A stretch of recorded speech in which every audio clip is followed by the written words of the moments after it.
A warm welcome to Glór and to one of our ticketed but sold out events, which I'm sure reflects the great interest and fascination all of us have with the two authors that are here tonight. I just want to stress that this is actually a library event. Enright, who is the Laureate for Irish Fiction, is travelling the country and is doing a number of these venues in libraries. This is the only venue that isn't actually in a library, but I can assure a lot of people, particularly people from Ennis, who are aware of the fact that we will be building a new library here on this site with an art gallery by 2020, and if you come back in 2020, this event might actually be taking place in a library.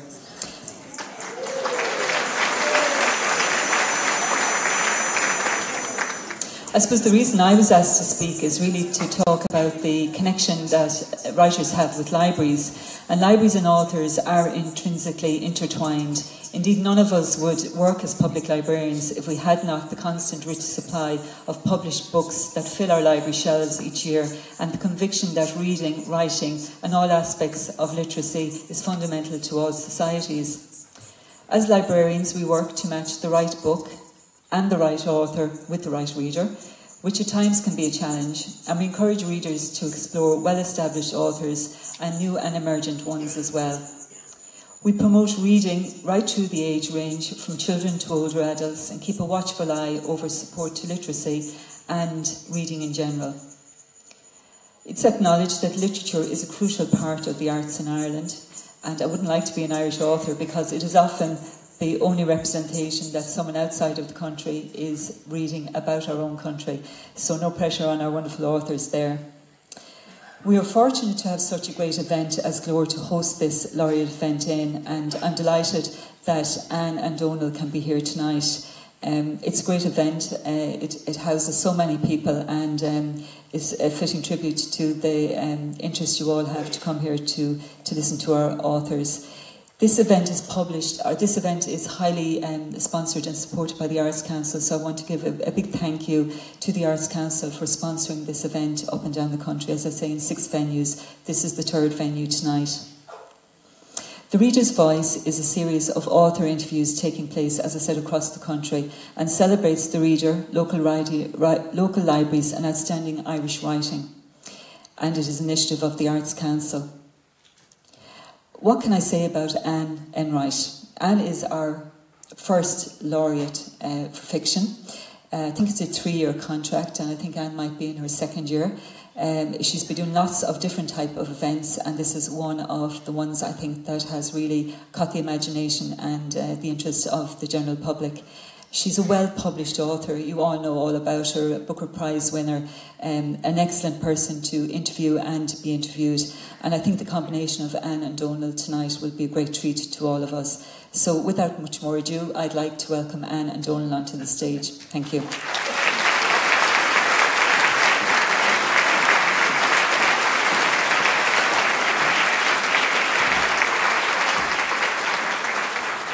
So my thanks to Helen Walsh, who's the County Librarian here in Ennis, for her hospitality here, for that lovely introduction. This is called The Reader's Voice, which means you. There's going to be a Q&A at towards the middle of this session, and I hope that people have read the book and will have questions ready for Donal, preferably nice questions, preferably short questions, and ones with a question mark at the end. So the book under discussion, this laureateship initiative with 6 writers, and Sean O'Rourke Show is on board as well. I wanted in some way with the laureateship programme to celebrate book clubs, who are a kind of underestimated force. They are the silent engine of the literary machine that is Irish writing. And the Irish readers, in my experience, are quite quiet. So I wanted to just say that, see what happened. You know, in Australia, they never shut up. So, my great thanks to Donal Ryan, to whom I hope you're all familiar, with whom I hope whose work you're all familiar. The book under discussion is All We Shall Know, which is his recent publication. He I think it's 4 years since your first book. Yeah, 5 years now. 5 years. It's been an amazing 5 years of work from Donal Ryan. The Spinning Heart, The Thing About December, book of short stories, The Slanting of the Sun. When he appeared first, it was with a bang of recognition from the Irish readership. There are writers who cheer us all up immediately, and not because their books are cheerful, quite the opposite, but because their books are sad in a way that we love. Donal's work is marked by a kind of great-hearted empathy with characters, merged with an amazing social and contemporary accuracy about particularly rural Ireland, the town, the city, the town, the countryside, and the different types of people in the town and the countryside. He really knows what he's writing about. He really knows the circumstances of his characters. He has an amazing appreciation for their trials and tribulations. There's also this huge push towards story. In an interview he wrote, Irish, meaning Gaelic, is a glorious language of stories, hyperbole and outright lies. So you know with this writer that we're not going to be given endless withholding and restraint. We're not being asked to admire the chiselled monumentality of a book that we don't quite understand. We are being, the generosity of the writer towards the characters and the readers is apparent on every page. So, ladies and gentlemen, Donal Ryan.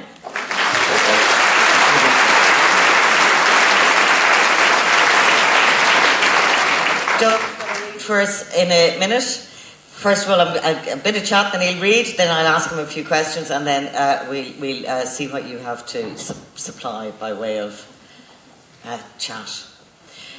So tell us about All We Shall Know, Donal, and how you came about to sit down to write this particular story. Yeah, well, I started this book actually, I'd say about 6 years ago. It was one of the books I started on a laptop that got mangled by my dryer in our utility room, which is what I call it. It's not really, it's a very small room at the bottom of the house. And I lost about 15,000 words of it. But I thought the idea was good. The words were all gone. Maybe it's for the best, really. And so I kind of wrote it in fits and starts over about 5 years. Did you not back it up? I'm sorry, I just have to interrupt there. Did you not have it backed up? No.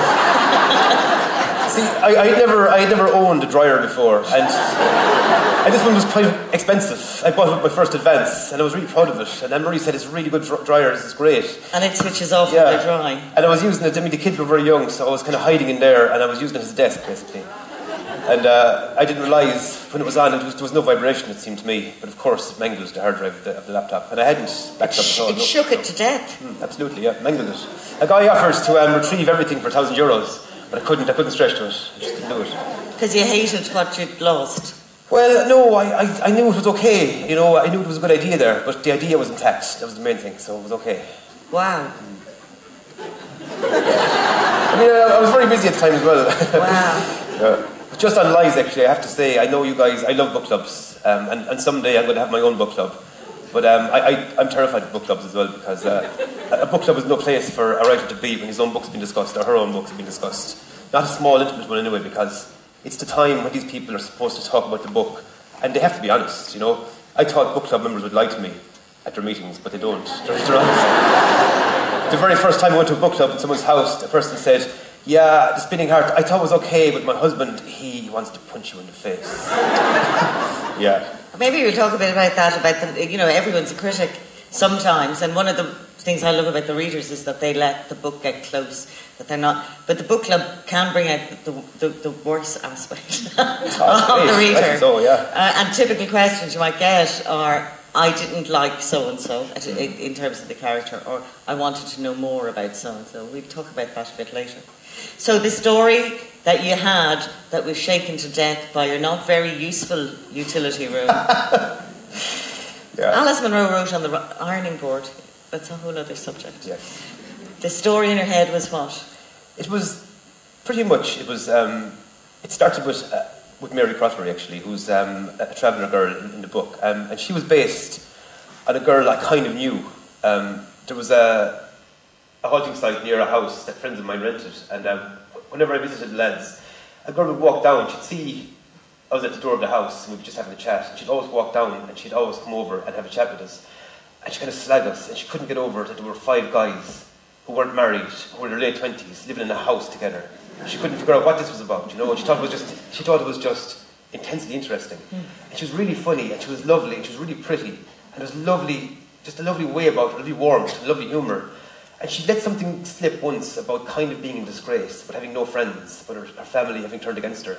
And I gathered it was something to do with a wedding that hadn't gone ahead, or a marriage that had broken up. Something along those lines, you know. She was very coy about it, and, you know, after a while, we just didn't see her again. But she stayed in my memory, and she kind of became Mary Crottery. And then the character of Melody Shee, who was the main character, kind of just arrived herself and started shouting at me. Yeah. So she became the story. She started shouting at you. Do you want to let her shout at the Maybe house? I'll sit down, actually. Yeah. I do like podiums because it's as close as I can get to being a priest. My granny had great hopes for me. She really had. Creator. And I always say, and some of you might have heard me say it before, I sense my maternal grandmother at my right shoulder at all my readings. But it didn't work out. Anyway. And she felt she owed one to the priesthood because her husband had been just weeks from ordination when they agreed. Yeah. So it's less than a page of the book. It's where Melody has these kind of imagined marriage vows in her head. Do you, Melody, take this man to have and to hold, to love, honour and obey, to fight with on the way to the hotel over the rusty heap of shit and wedding car his cousin turned up with, after promising a nearly new Mercedes, to pinch so hard through the sleeve of his shirt while the photos are being taken under the willow tree by the lake that his eyes fill with tears, to not let even the sight of those tears soften your rage, to not give him one kind word all day, to make it pure obvious to the whole top table that you're like a lunatic with him, to see the familiar worry and sadness and miserable resignation in your father's eyes, to come round a bit after a few glasses of Prosecco, to fall back into it after he leaves you for nearly half an hour to smoke fags with his idiot friends out the back, to lift your dress in the vestibule where nobody could see and kick him on the shin so hard he goes white, to tell him during the first dance that you knew all along he'd ruined the whole day, to turn your arse to him in your first connubial bed, to fight with him every day of the fortnight in the Canaries, to look up at him one day from a bed in the hospital and tell him he didn't care. You knew well he didn't. That he'd never wanted a baby. That he was probably delighted. That it wouldn't have suited him one bit. That he'd never have been able for the responsibility. That at least now his time with the lads wouldn't be affected. To open the boot of his car a week later and find a carrier bag full of baby clothes and a little Liverpool jersey with "she" written along the back of it, for richer or poorer, in sickness and in health, until death do you part.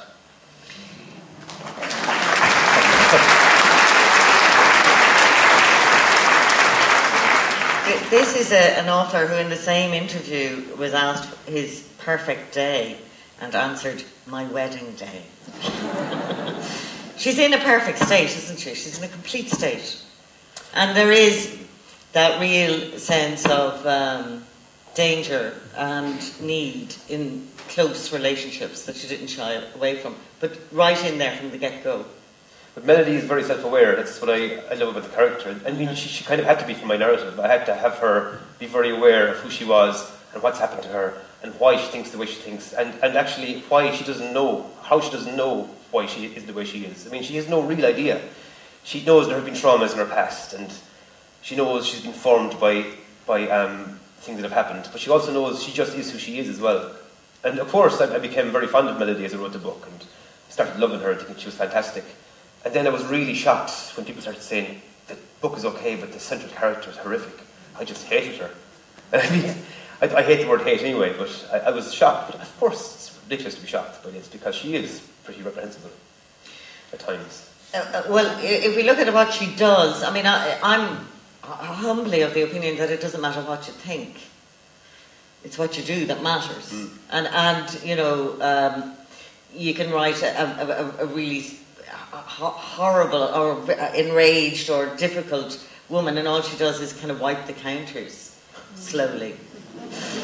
And people say, what an awful character this woman is. And all she does is smile at people and be nice, but it's the thoughts going on inside the head. Yeah.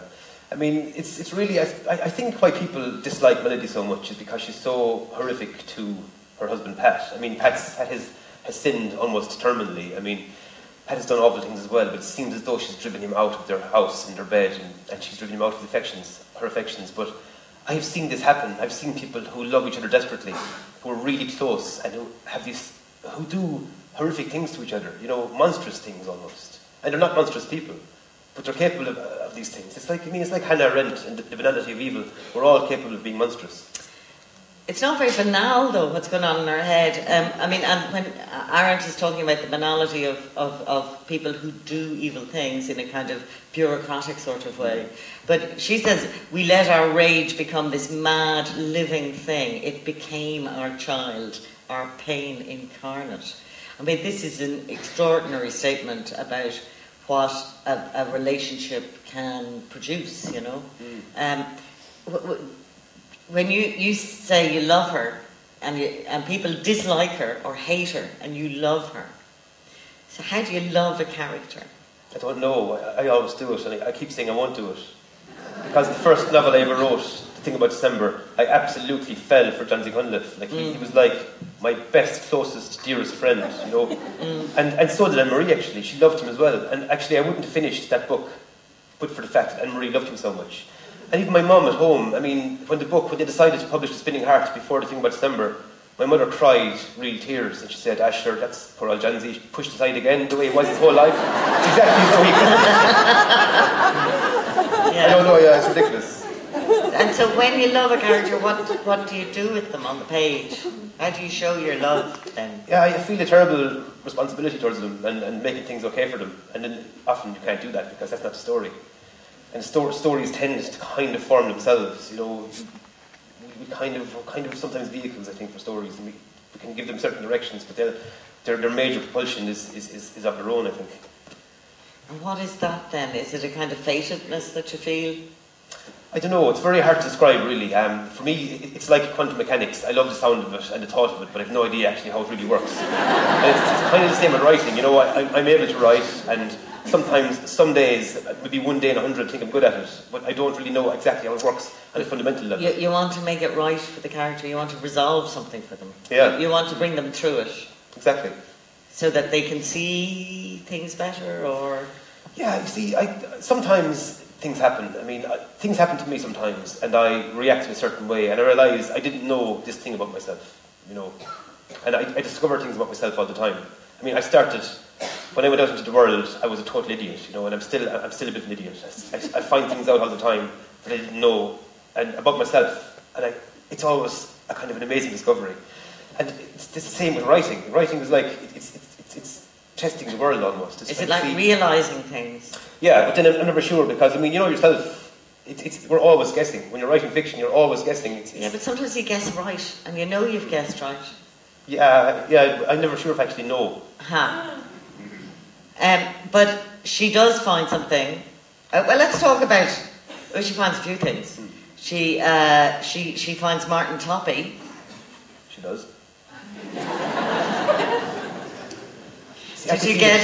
I mean, I shouldn't really pander to the idea of talking about the reaction to a book rather than talking about the book, but did you deliberately set the age of Martin Toppy to be 17, which is over the age of consent? Yeah, I checked it. Yeah. I checked it. Yeah, that's the old law of training. It was handy sometimes.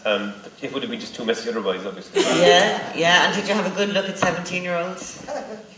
I often look at 17-year-olds, I mean, not... Yeah, no, but I mean, when you're writing about them, if you're writing about them, you'd have a good look, wouldn't you? Yeah, you know, I kind of remembered myself at 17 and how I was desperately in love with my English teacher, and I kind of just put myself in there, really. And Martin doesn't say or do very much in the book. His character is very well developed. Yeah. Well, he says he's thick. I mean, he's very much present there in his eyes and physically present in the page. I worked for years as a driving instructor at the weekends for my dad, because, contrary to popular opinion, we weren't very well paid in civil service at the time. We still aren't really. But so I supplemented my income. We're not going to talk about that later. I can't shut up about it, obviously. But I taught a lot of young traveller lads to drive. I didn't teach them to drive actually, because they can all drive very young. But I taught them to pass their tests. And I met loads of lads exactly like Martin Tappy. They were lovely, lovely guys. Yeah. But they'd say to me, I can't do it, I'm thick. Yeah. Because their reading wasn't great and their writing wasn't great, you know. And so for the part of the tests, you know, that involves signs and words and stuff, it was a little bit more challenging. And they'd often just be really embarrassed about the whole thing. And, you know, they were so intelligent, nearly all of them. It was amazing. So she finds Martin Tuppy and somehow, I mean, why does she sleep with him again? She was just really, really badly stopped, to be honest. She hadn't had sex in a long time. Right, okay. And she Fair enough. She felt something. I mean, she didn't. Melody has this kind of self-destructive bent, anyway. That some people have, for sure. know? And she saw, and she just Martin Tappy kind of stole something. You know, she just fell for him basically, and then she started to feel fundamentally, deeply, physically attracted to him. Yeah. And she knew that he was attracted to her. And then she fell for the baby. Yeah. Yeah. Yeah, exactly. And that, I mean, I don't know how this happened actually in my head or what I was thinking at the time, but it just seemed right for the story. And the story follows the pregnancy then as well. So you went back to your own shared pregnancies then to take I tried to, but I couldn't. I drew a total blank. I must have been kind of traumatised by Anne-Marie's pregnancies because I couldn't remember even one day after being pregnant, except being in Edinburgh when every single person in Edinburgh came over to touch her bum, and being at an AC/DC concert in London, which was pregnant, and all the other days I can't remember. Yeah, they love it. It's an American thing. Yeah. So I really couldn't remember what it was like for Anne-Marie being pregnant, so I asked her, of course, and her memory wasn't great, to be honest, either. But she still had a book called What to Expect When You're Expecting, so I drew heavily on that, actually, and I think in the next edition I should put an acknowledgement of that. So, I mean, she finds Martin, she finds the new baby, and most spectacularly, she finds a woman who she describes as her angel. So, I mean, if you're trying to fix your character in some way, here comes this angel in the form of Mary Crothery. And I was thinking, actually, I made up the names Crothery and Tappy, actually. And I'll talk to you about names in a minute, if you don't mind. Okay, no problem. And I think Mary Crothery is great. She's almost the anti-Melody, you know. She's just goodness and light and humour and warmth, and she's kind of full of joy and sadness together. And she's living this life. She's in this liminal place. She's stuck between. She's kind of. I read a book one time called The Clan of the Cave Bear, about these Neolithic people who came across a Homo sapien, and she joined their clan, and they couldn't communicate. They communicated by signs, and she communicated verbally, just with kind of guttural noises. But there was a thing, eventually she learned their code, and she realised that she'd transgressed, and she was sent outside of the cave, and she was dead to the clan for some time. And so they weren't allowed to speak to her because she was, to them, actually dead. She wasn't on Earth. And this is the way Mary is. She's actually in this limbo place. You know, she's being kind of sent out from the family. Her sisters can't speak to her, her brother. Her mother is kind of controlling her movements. And she is, for all intents and purposes, to the family dead. She's a kind of opposite thing. You say she's the opposite to Melody, but normally, and the girl you talked about earlier, normally when women are cast out in Irish, historically in Irish society, it's because they get pregnant, which is what Melody did. And her father's very accepting, and it's kind of a different world. You can see, not delighted or anything, but he doesn't call her a slut and throw her out in the road. But Mary's problem is that she doesn't get pregnant. So it's this kind of weird non-space, this weird opposite of what you expect in the usual sort of Irish scenario. Yeah, actually, I considered that effect actually with the pregnancy and the non-pregnancy for Mary. Really, this, you know, she is in a lot of ways exactly opposite in situation and in personality to Melody. But it is, you know, I can see, I've heard stories of these things happening, these broken deals about marriages being parts of contracts with travellers sometimes, and when it doesn't work out, it can cause horrendous aggravation, and, you know, can lead to violence, can lead to all sorts of terrible results. So this opposite thing, this kind of purity of her not conceiving, kind of releases a magical sense about Mary, which really animates the book as well. Did you choose the name Melody She with the idea of magic there, and the Tuatha De Danann and the fairies and all of that? Is she from she? Yeah. Yeah, I kind of did actually. And see, magic was a very real thing in my life growing up. It was never questioned. You know, the afterlife was never questioned. The afterlife was very present. You know, my mum was very aware of spirits, and she was very, you know, she was very aware of signs and signals from other worlds. You know, right. It was never, in a very practical, it wasn't nearly fairy at all. She's a very practical woman. She's very, you know, she's always worked in various jobs, and she would never research this. You know, I mean, it was never something. It was just something that was there. It was just a fact of life for her. And so, you know, pishogues and ghosts and these things were all very real.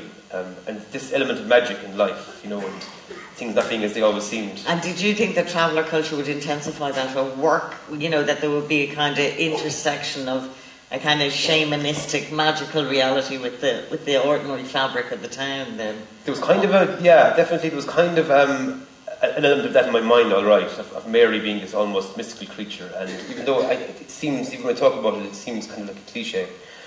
But it's real. I mean, I wrote an essay for the Waterstones edition of this book about an experience Anne-Marie and I had in Kilkenny with a traveller lady who was a fortune teller, and the fortune she told Enright that day, years and years ago, before we were married, to the word came true, you know. And this doesn't seem to me to be amazing at all. It just seems to be some kind of magic that just exists, you know. And I would never question it too deeply. But what did she say? Well, she said that Anne-Marie and I, she goes, that boy out there now, you'll marry him. So, why else would you go to a fortune teller with a guy? And we were only going out, you know, a few months at a time. Yeah, she said, come on, let's go to the fortune teller. Yeah. And she said, you'll get married. He's a lovely boy, she said, actually. I must put it on record as well. And straight away, you'll have a little boy. And then shortly after that, you'll have a little girl. Okay. Yeah. And she said, and then you'll get sick, but you won't die from it. Yeah. And she said, and the sickness will mean you'll have no more babies. And this all happened, you know. It's really amazing. Wow. Okay. And I mean, as these things happen, we weren't thinking, God, that's what the woman said, you know. It's just the fact that it happened. It's just this kind of amazing, magical fact that just exists. Well, I don't know what to say now. She also told my friend Derville, her husband Gary, had just bought Ford Transit, that she said it's a heap of shit, tell him. And she was not in trouble with it. And this is true, so I mean, how could you know? So this kind of magic then, I mean, let's call it magic. I mean, it's like another world, and you can, because traveller culture is slightly alien to a lot of the readership. Do you know what I mean? It's kind of unknown. You can do what you like there, can you? Or yeah, you see, I felt kind of an obligation, really. I always do, to an extent. No matter who you're writing or what kind of person you're trying to create on the page in fiction, you feel an obligation to people who are like that in real life, I think. I mean, I just wrote a book, and one of the main characters is a Syrian immigrant, and I didn't do exhaustive research because I'm such a bad researcher anyway, but I really was worried about getting it right and getting his voice right. But then I realised, I mean, how do you get it? You can't get a voice right. You know, everyone's different. People in the same situation, they'll have similar experiences.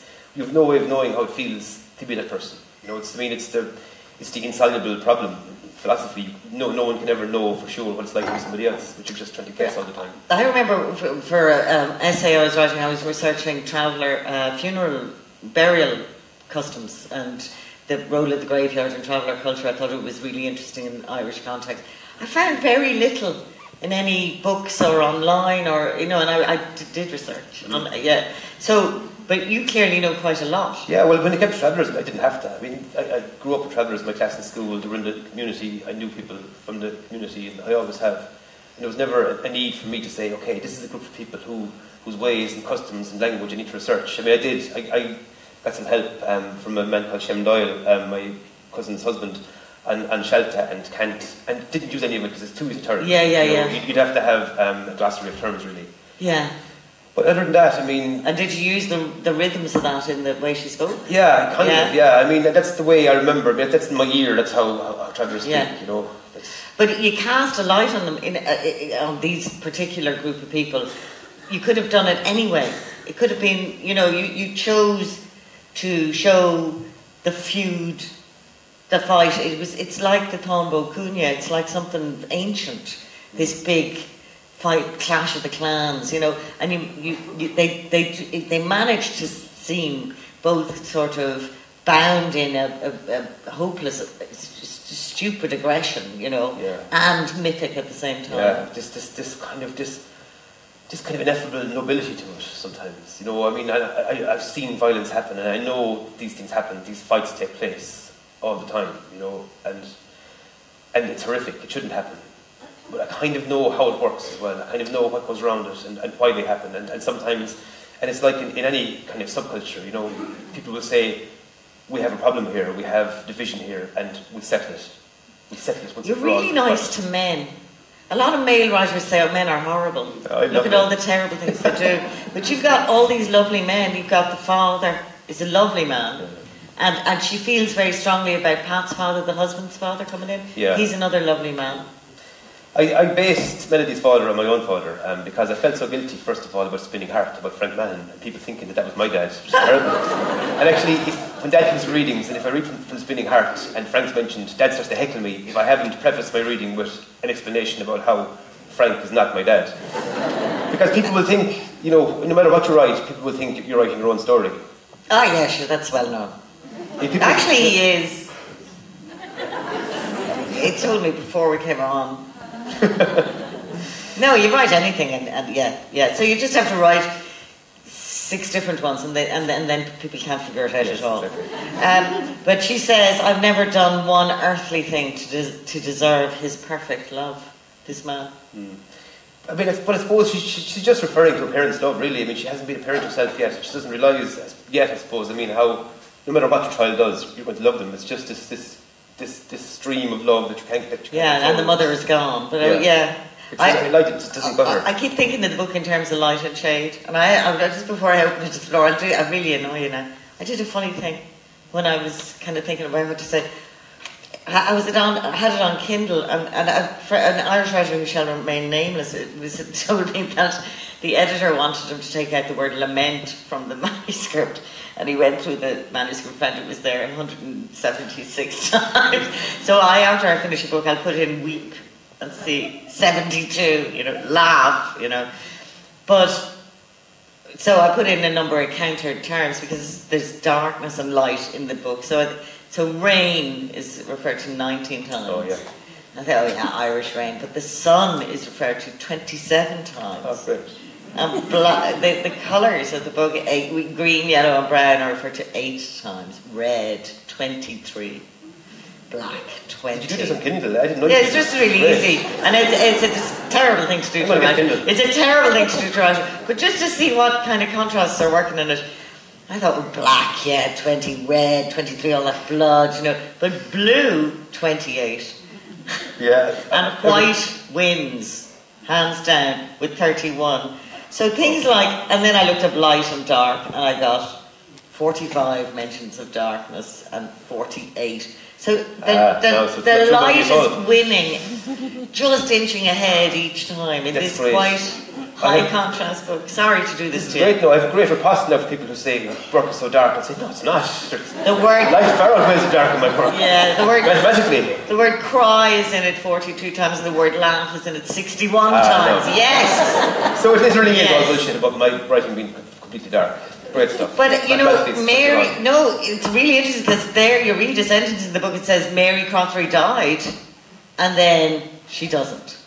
So it's like you're like going totally to the edge of the darkness and bringing us back all the time. That was my second time playing the same cheap trick, actually, and I do feel guilty about it. It's horrible to do. I did it in Spinning Heart as well. But, and the father nearly dies, but he doesn't die. Yeah. Yeah, this is all. I don't know why I do this thing. I do it to myself almost, because when I wrote that, actually, I went, oh, God, no. Stop giving out to yourself. It's great. I mean, it's great for the reader that these possibilities loom and are resolved. I mean, if you're going to bring your if you're going to bring your character through something, it has to have the prospect of being truly terrible. Yeah. And that's the thing, you see, yeah, I know that, and anything can go any way, and any story can work out in any way. And I mean, I became obsessed with quantum mechanics and the whole notion of superposition and of an atom, or a part of existence can be in any position. And so literally any outcome is possible from any set of actions. And that's why sometimes fiction can be so oppressive, because you think to yourself, there's literally an infinity of ways this story can be told. And there is literally an infinity of stories. And so why settle on one? How do you settle on one? What's the point of it? So you kind of cast these ridiculous notions aside, I think. Or incorporate them as you do. Yes, I mean, exactly, you actually parallel them to an extent. Yeah, and I don't understand them even. So and that they're happening simultaneously sometimes. Yeah. It's great. Well, I was going to ask about Catholicism, but I think we're further on, really. And transcendence and all the rest of it. So that's the lights are on so that you'll feel potentially more eager to speak. It's great, actually. Does anyone have a question about melody? Or a question about anything? I want everyone to shut their eyes for 30 seconds now. And Marie gives out to me because I'm too honest in Q&A sessions, if that's any enticement. And as you know, I mean, I run my mouth all the time, say things I shouldn't say to journalists and all that. So anything but you say, I'm sure there are no journalists here. I'm not capable of lying, so anything you say, I'll give a completely honest answer. Why are you so honest? That's my question. I don't know. As I said years ago, if I try to obfuscate or even lie, I get cut out, so I just won't do it, you know. Yeah. Why bother? Fiction is all a big lie. Yeah, exactly. I have a question. So you say that you knew the travel community there when you were growing up. I'm just wondering, like, as a writer, does like the well of what you do come from wanting to like bear witness to certain groups of things that you've seen and feel haven't had a voice? I mean, is that a thing which like encourages you to write, or it drives you to write, or is it from complex? Just to sort of repeat the question so everyone can hear, is do you feel you need to bear witness to things that you've seen, or articulate things that have been unspoken or silenced in some way? You know, I don't think I consciously sat down and said to myself, okay, my aim as a writer is going to be to give advice to voiceless people. It just kind of worked out that way. I mean, you know, in the thing about December, John C. Cunliffe is literally voiceless. I think he actually speaks maybe twice in very short sentences in the book. He doesn't speak at all. But he was just he's kind of a composite of guys like that I knew growing up and knew in school. And it happens that people in the position that Bobby Mahan is in Spinning Heart, his friends, you know, they were kind of, these things were happening all around the country, and to an extent it was being pushed away and kind of forgotten about, you know, and people were kind of saying, just get on with it, you know, forget about it. And it kind of worked out that way for me. But I mean, I don't have any huge idea of myself as having this vocation or this kind of this calling to do this noble thing of giving voice to the voiceless. I wouldn't presume to have the ability to do it even. It's just so far, it's the way it's worked out in my fiction. But I mean, I just finished a book and it has three main characters: a Syrian refugee, a political lobbyist, and a Limerick bus driver. And Limerick bus drivers and political lobbyists are pretty verbose. But they definitely have voices. The Syrian refugee actually, you know, has his story is being witnessed day by day all over the world. And so it's kind of a different story now this time for me. And there's no sense of that at all in this book. I'm not sure if there ever was a sense of that either.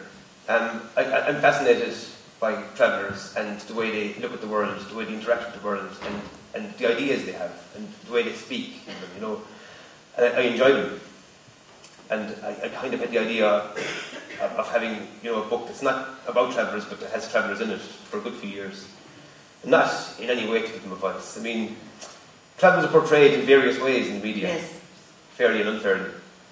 Yeah, it didn't necessarily mean like an actual, necessarily like a physical voice, like that they spoke in the book. Oh, I know, yeah, But that you know, yeah. that it was something you saw and wanted to represent. See, I think there's a kind of a plethora. There's all these things feed into your sense of yourself as a writer, and there are all these reasons you give yourself to be a writer. And that's probably definitely one of them, you know. But I mean, if you started to delineate, started to demarcate between things, and to say these are the reasons 1, 2, 3, 4, 5, go on forever.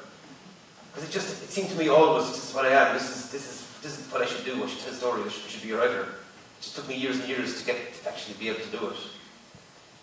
I had to meet Enright, to be honest, before, and she had to say to me, "Come on, you're a writer. Just do it." For Christ's sake, do it. You know. It should be the case, but fortunately it is. Are you writing full time now? Oh God. There's the voice of God. I thought after my adventures in the last few weeks with Sunday Indo and the Sunday Times, I don't guess this again, so it's really interesting. Until April 7th, actually, I'd been a full-time writer, and then I'm back to the day job. I took a 3-year career break 3 years ago. So I'm back on the beat now in April. And it's been, actually, I've never really been a full-time writer. I've been teaching in UL kind of for the 3 years I've been off from the department. So someday I will be. There was about 6 weeks of a break after finishing work before I started in UL, and I'm not sure I was crazy about it, to be honest, because I slipped very badly behind. I was watching Jeremy Kyle in the mornings, and it was not. I was lying down on the grass thinking, Jesus, I don't have to go to work. This is the first time since I was about 16 I had to go to work. And I was lying down on the grass, looking at the clouds, going, this is unbelievable, this is just brilliant. And then, you know, there was a voice going, you've been paid money to write a book that you haven't even started. And this voice wouldn't shut up, and so, you know, it started to ruin the whole thing for me, and then I had to get back to work. And then I had the discipline again of being in UL and having an office and somewhere to go, and I had to talk to students and read their work and grade their work and do workshops. So I've never really written all day, every day for any protracted period of time. I have no comment. But I'm pretty disciplined to getting up early and writing late at night. Oh yeah? Yeah, I'm sure you are. And I mean, the job I do, I think some of my colleagues might be here, but it's the kind of job that kind of takes up all of your mind while you're there, so there's no way. You talked earlier of writing, when we were coming down to the venue, you were talking about going to Cool Park on your lunch breaks and doing a few paragraphs in the car. On my lunch break, no, after stress. My statutorily entitled to lunch break, yeah. Yeah. Because Cool Park in Kiltartan appeared then in the book. Yeah, and you see, this is the thing. It's an amazing picture I have now of you in the car.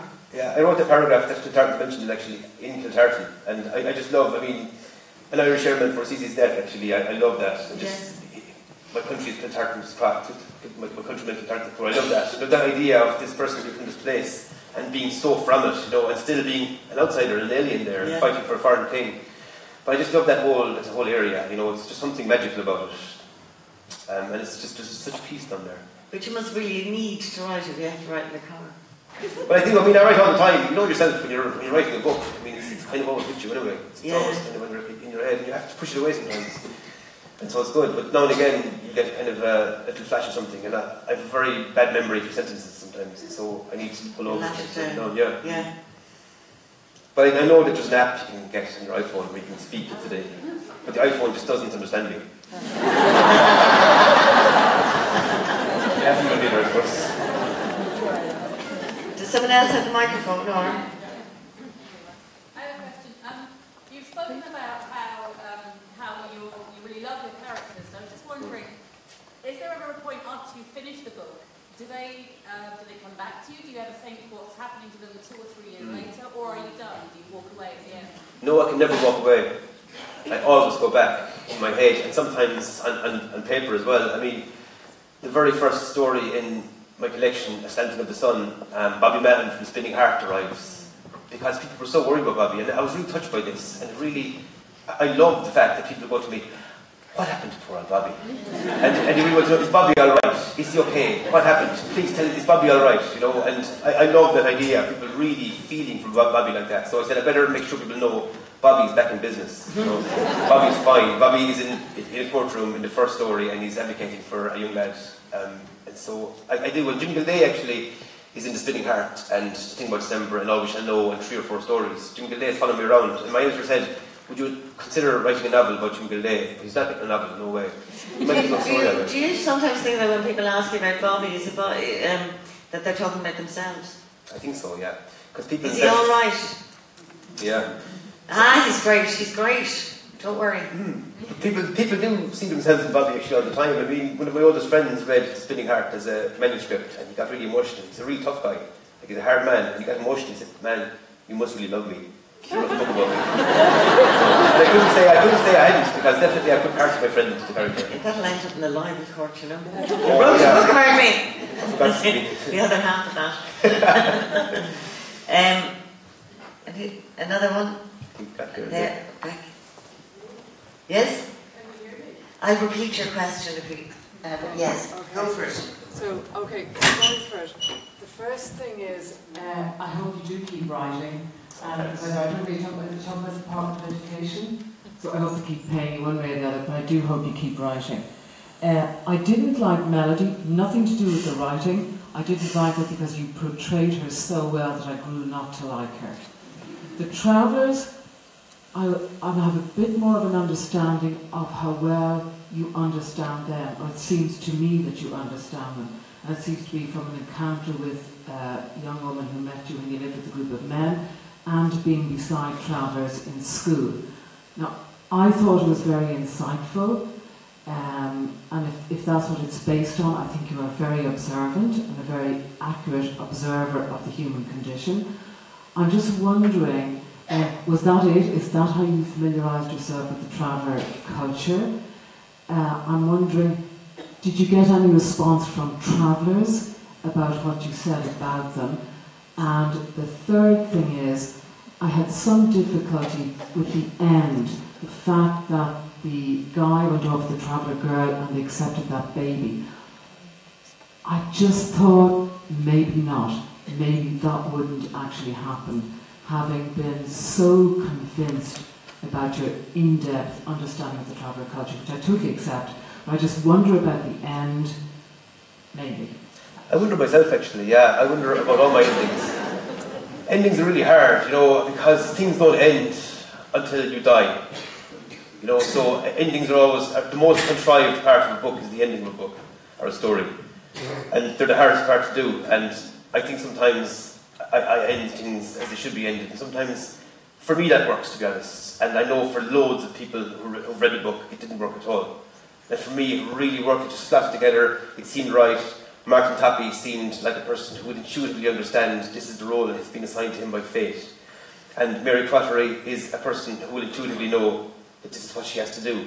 And Melody knows this is the huge thing she has to do to redeem herself, in her own mind. And I mean, I know it seems outlandish, but then, as my dad says, human beings are literally fit for anything. You couldn't ever time a man or a woman, you couldn't. You know, people will do things. I mean, anything you write in fiction, you'll never get close to the bizarre nature of humanity. I mean, you know, you have writers like Bret Easton Ellis who will describe people doing these almost unreadable things, you know, and then you'll hear something in the news that really happened that's worse than anything Bret Easton Ellis ever wrote. And this always fascinates me and horrifies me, obviously. So I think it's a good ending.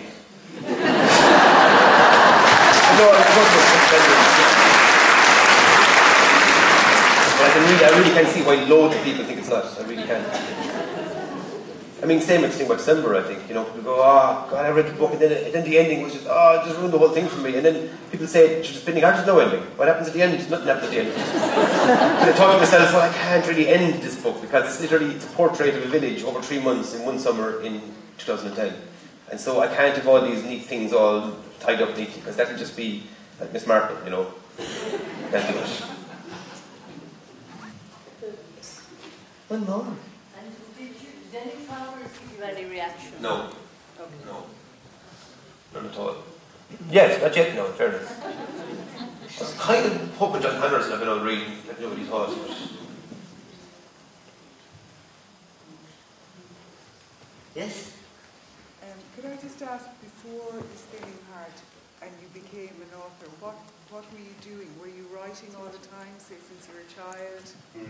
And then sort of in, you know, at home, and then you said your wife sort of encouraged you then to The question is when Donal started writing, and was he writing all the time before the Spinning Heart? You did appear, you know, as you said, on the scene, you know, with a bang, you know, and for before that, you know, you didn't exist, certainly in the literary. Yeah, it definitely existed.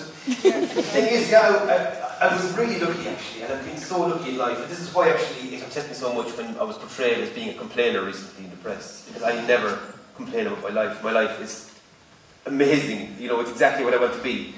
And I love my job, and I love being a writer, but I spent years and years trying to write. And I was so lucky in school and at home with my family to have been so encouraged. First of all, the house was just chock full of books, always. And I was allowed to read anything except I, Claudius by Robert Graves. I'm not sure why. Yeah. My parents had seen the BBC drama. Yeah, we were it was educational in our house, to be also. And there's an orgy scene with Caligula that's just there. That's it, yeah. And I mean, and actually Robert Graves, because he's in the character so deeply of Claudius the Emperor, he describes these things, you know, very prosaically actually, you know, just by the way, this was a big orgy that happened.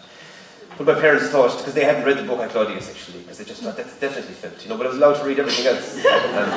There was ancient Roman filth, and so it's strongly encouraged in our house. I was allowed to read actually Ancient Evenings by Norman Mailer, which is far worse. Actually, American Dream was I'm still not right, yeah. But yeah, so I was encouraged, and my parents told me I was great from my whole childhood. I was fantastic, I was beautiful, I was brilliant at everything. Even though I wasn't, like, you know, I was crap at most things. But they were great in that way, so I had this horrendous, this hubristic confidence leaving the house. And then I realised I wasn't that great at all. But then I had a set of friends and girlfriends who were all really encouraging and lovely, and people always said to me, you know, you definitely are a writer, because I do bits and pieces here and there, you know, for columns for trade magazines and stuff, and now and again. And I had a teacher in school who was amazing. And then I couldn't do it. You know, I had this perfect situation for years for writing. I lived in an apartment, kind of sometimes alone, and I had various flatmates and girlfriends over the years, but mostly I was alone there. And I should have, and I was a civil servant by day, you know, and I was a cliche really, you know, I was a frustrated artist. I should have been writing. And every time I wrote, I'd feel sick. Every single sentence I wrote, I felt this kind of, this distant nausea. And I couldn't actually physically write. You know, I'd write and read it back and go, oh God, it's just terrible. It's just so awful. It's horrendous. Like, it's making me feel sick. It's so bad. And I actually used to burn manuscripts into the sink. Yeah. And actually, I just found an old manuscript recently. And it wasn't that bad. Like, you know, it wasn't terrible. It wasn't irredeemable. It was something I could have worked on, you know. And I'd write the same sentence over and over and over again, you know, different, making a slight change here and there. And I could never get to grips with the fact that there is no perfect sentence. I encountered a passage once in Amongst Women where McGahern describes a hedgerow in winter, and I thought that's just perfect. You know, there could not be a better way of describing what John McGahern has described there. So there's no point in me trying, which is an awful destructive thought for a writer to have. And then I read, because I was so in love with my English teacher in school, I wanted to impress her really badly. So, because I thought if I could impress her enough, she'd leave her husband and marry me. So, she'd do it, like, I was 16, no matter at all. Go to Gretna Green and get married. And so I read Ulysses at the age of about 15 or 16, so I could tell my teacher I'd read it. But I encountered a sentence.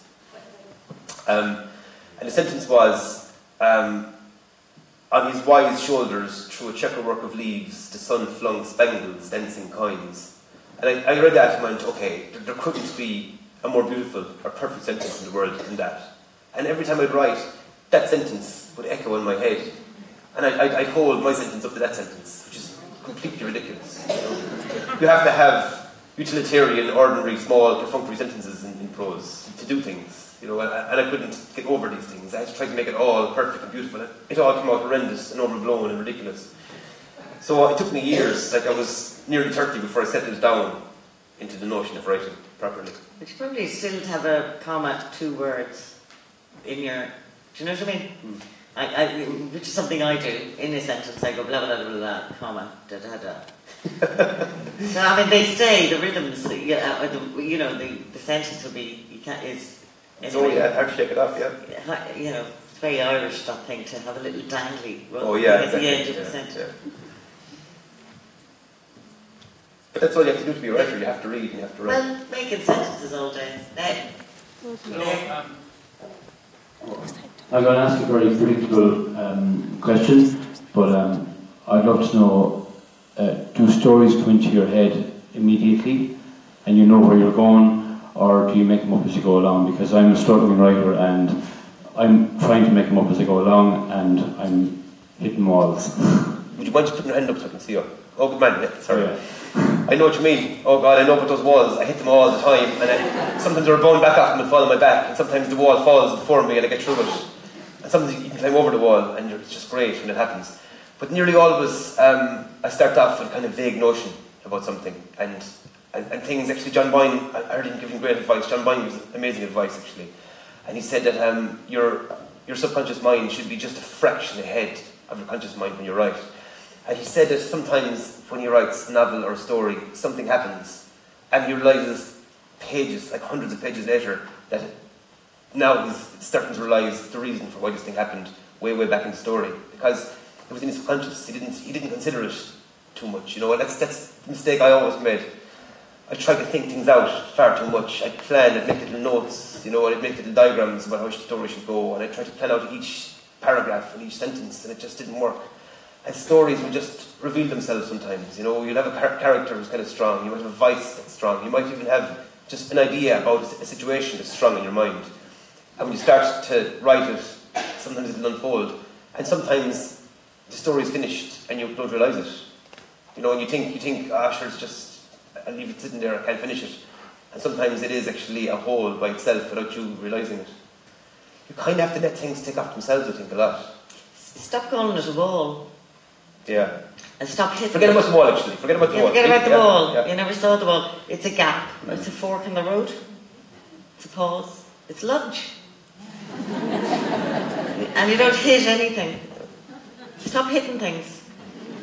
At the moment now, I can't write at all. I've got this horrendous writer's block. But I know if I really think about it and I really try, I'll be able to get rid of it and work it out. Block. Don't do that word either. Actually, I hate the phrase. Don't call it a block. Sorry. That's there. We don't allow that word in the house. I have to spit over my shoulder and get out the garlic. I mean, you imagine a block. Imagine a story instead. Go on. I'm just wondering, Spinning Heart was translated into a play recently. Did you go see it? Or I did. What did you think of it? What was your... I loved just so people can hear, the question is, do you want to go to see the play at the Spinning Heart? I thought it was great, actually. I got a phone call, I got a text, actually, years ago, about 5 years ago. I say years ago, it seems so long to me, it's only 5 years ago. And the text was, will you give me a ring? And I said, no, I will not ring this person, I don't know who they are. And then I got a phone call, and the person said, I thought you were going to ring me. And I was kind of annoyed, who's this? And he said, this is Noel Pearson. I went, oh. I just googled Noel Pearson, I knew who he was vaguely. And then he said, look, will you adapt Spinning Heart for me? And we'll see about having, you know, taking a play to we'll have it in Dublin and the West End, and we'll go to New York maybe. And I was really excited. And he said, but the thing is now, we need 5 and 7 characters, we can't have all those characters, you know, so shorten it, and take a lot of them out. And so I spent weeks and weeks, I took unpaid leave for weeks and weeks and weeks to adapt Spinning Heart, and it didn't really work for some reason. You know, we did a read-through, and Tom Hickey played Frank, actually, and the hairs of my neck stood up when Tom read Frank's monologue. Other than that, it didn't really work. I made a bit of a mess of it, to be honest, I admit it. But then Articulate Anatomy took the play, took the book, and actually, it started off as a project in the Gaiety School of Acting, a final year project for a group of students, and they took a monologue each and did their own editing and stayed fairly faithful to the book. And Marie and I went to their performance at the School of Acting. I just thought it was amazing. First of all, the talent of the actors. They were so young, they were so confident, and they inhabited the characters so completely. I was really crying, it was amazing. And then they took us, you know, they had it on Smock Alley and in various places, and I thought it was brilliant. Yeah, I really thought, I was so impressed. But I was impressed mostly by the acting, by how they made the characters live so completely. You know, how they got it as well, and really got what I was saying. Not that I mean that there's no complex notions in Spinning Hearts, you know, but the performances were just fantastic. Did you see it? I thought it worked, yeah, we went to see it twice. Oh, brilliant. Because I thought it was really great the way they worked it, because there were so many characters that it didn't seem like the audience lost, everyone kept up with it. Yeah. And I thought that was really amazing to see on stage. For it to translate so well was really, it was admirable. It was amazing, yeah, they're on the village, yeah. And actually, that's the thing, you see, you can't tell people, Stephen King does it actually, Stephen King often writes stories and novels, and he'll do a preface, and he'll tell the reader, this is how you should read this book. I don't know why he does it, because he's so great. It's almost like this weakness in him, this lack of confidence somehow.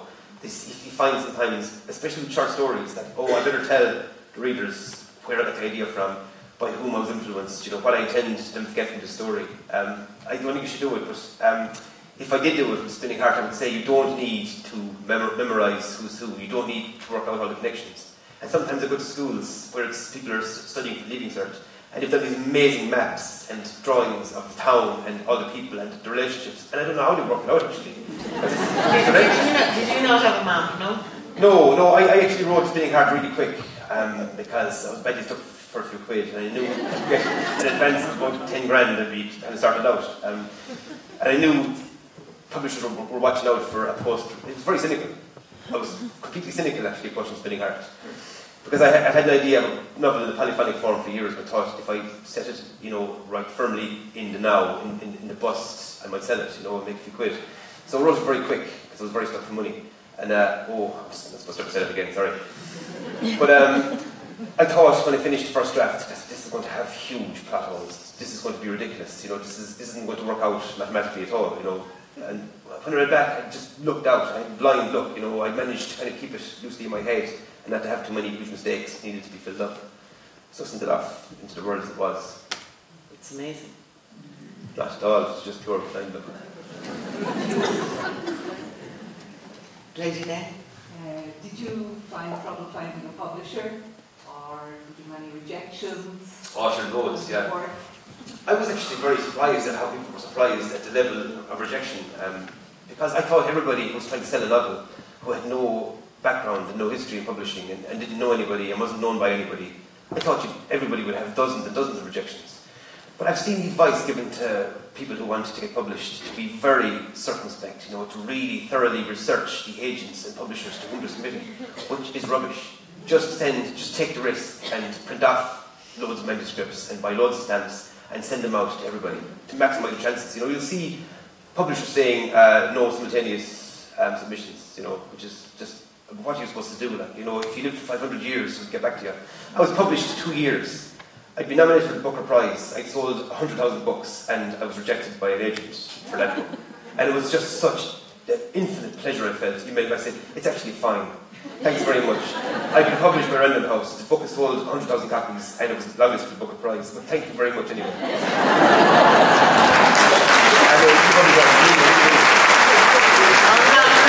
Ladies and gentlemen, Donal Ryan is going to be signing outside.